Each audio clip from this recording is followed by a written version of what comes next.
Bonjour, aujourd'hui on va étudier l'effet Doppler qui fait partie du programme de terminale, voire de la première année ou deuxième année de cycle scientifique. Cet effet revient souvent dans les examens vu les applications pratiques qui s'appuient sur cet effet.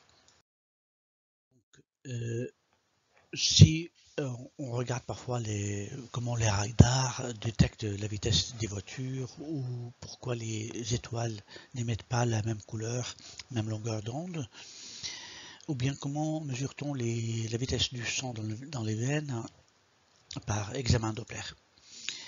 Prenons l'expérience simple.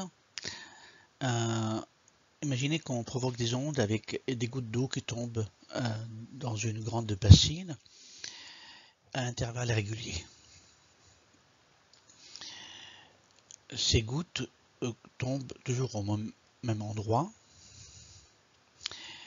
et provoquent ainsi des ondes qui se propagent à des intervalles réguliers. Ces intervalles s'appellent la longueur d'onde, lambda, ou le nombre d'ondes par seconde s'appelle la fréquence f.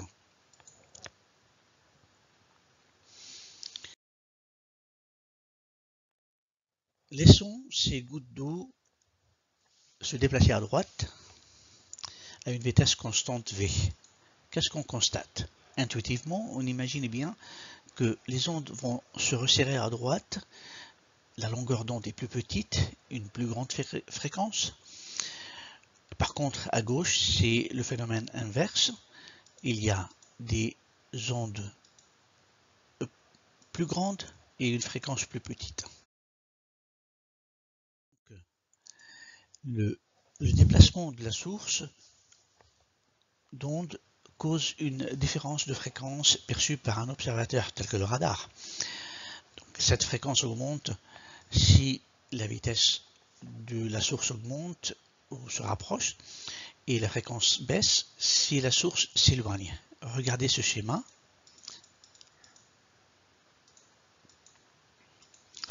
Donc vous voyez la longueur d'onde à droite, elles sont plus petites, à gauche elles sont plus grandes, et la fréquence c'est l'inverse. Donc c'est comme si deux voitures se klaxonnaient, plus on se rapproche, plus la vitesse des deux voitures se rapproche, plus les ondes émises sont plus fréquentes. La formule de base c'est f' moins f égale delta f égale f fois v sur c. Donc ces fréquences, f', c'est la fréquence reflétée perçue, f la fréquence initiale émise, v la vitesse de l'objet qui se déplace, et c étant la vitesse de l'onde dans le milieu où elle se propage. Donc, on l'appelle parfois c parce que c'est parfois la vitesse de la lumière, célérité, mais généralement c'est le son qui se propage à 340 mètres par seconde.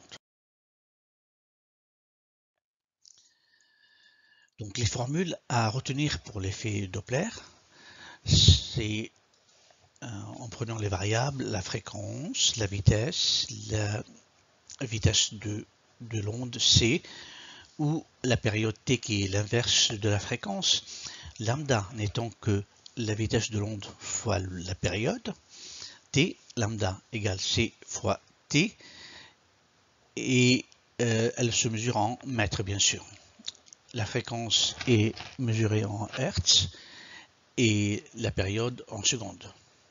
Donc, si dans l'examen on vous demande de trouver la fréquence f' ou la variation de la fréquence, on va utiliser cette formule. Attention au signe devant V, on met un signe plus si l'objet se rapproche et un signe moins si l'objet s'éloigne. Parfois, on va vous demander tout simplement la vitesse de la source.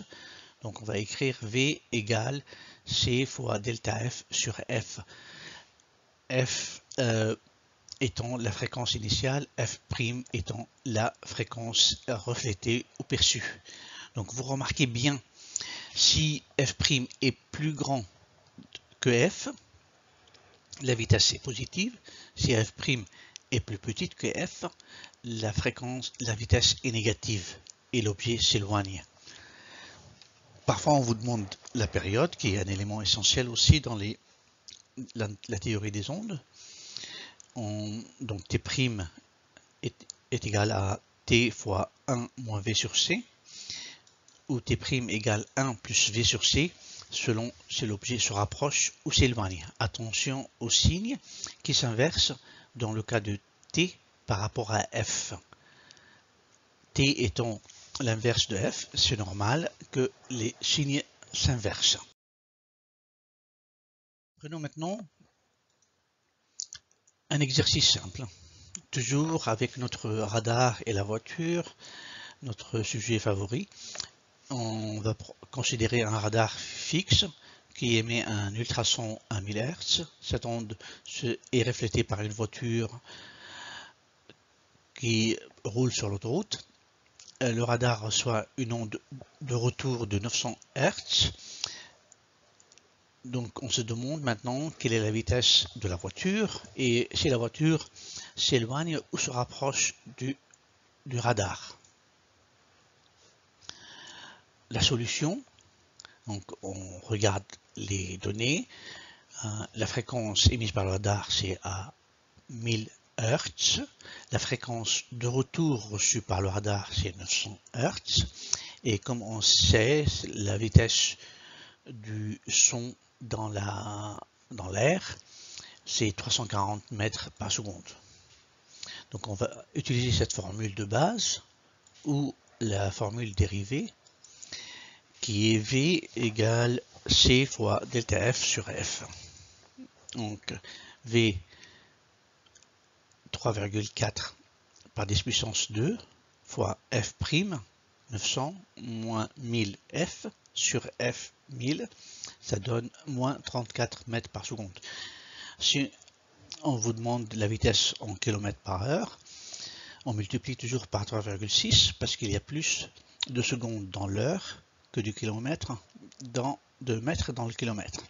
Donc on trouve une vitesse de moins 122,4 km par heure.